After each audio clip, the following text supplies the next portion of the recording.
खरं तर अतिशय आनंद वाटतोय की माझ्या माहेरच्या लोकांनी माझा इथं एवढा छान असा सत्कार केला, त्याबद्दल मी माझ्या इथल्या सगळ्यांचा आभार व्यक्त करते. खरं तर आटपाडीमध्ये लहानपण इथं गेलेलं आहे आणि म्हणजे तसं जन्मभूमी आहे ही माझी आटपाडी, त्याच्यामुळे खरंच इथल्या लोकांनी मला भरभरून प्रेम दिलेलं आहे. कारण माझी इलेक्शन तिकडे जरी असली तर बरेचसे इकडचे लोक तिथं जे पै पाहुणे आहेत त्यांना येऊन आवर्जून सांगत होते की आमच्या लेकीला मतदान करा, आणि ह्याच्यापेक्षा अभिमानाची कुठली गोष्ट असू शकत नाही. त्याबद्दल मी सर्व माझ्या माहेरवासियांचं मनापासून आभार व्यक्त करते. आटपाडीचे लेख ह्या नात्याने काय सांगचाल तुम्ही?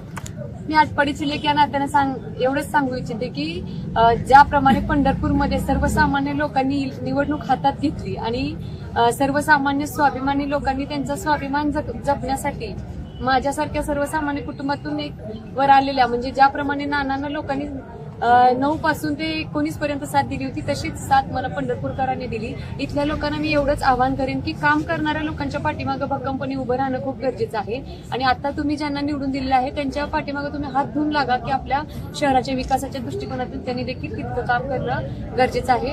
त्यामुळे मी सर्व तरुण पिढीला आवाहन करते की ही तुमची म्हणजे जी कर्मभूमी आहे त्या जन्मभूमीसाठी आणि कर्मभूमीसाठी जर आपल्याला अतोनात प्रयत्न करायचा असेल सुधारण्यासाठी, आपल्या शहराचा विकास करण्यासाठी, तर जे झालंय ते विसरून आपल्या शहराच्या विकासाच्या दृष्टिकोनातून ज्यांना तुम्ही निवडून दिलेलं आहे त्यांच्या पाठीमागे हात धुवून लागा आणि काम करून घ्या, एवढाच मी बोलायचा संदर्भ. आणि निवडून आलेल्या सर्व उमेदवारांना देखील मी माझ्या भारतीय परिवाराच्या वतीने शुभेच्छा देते.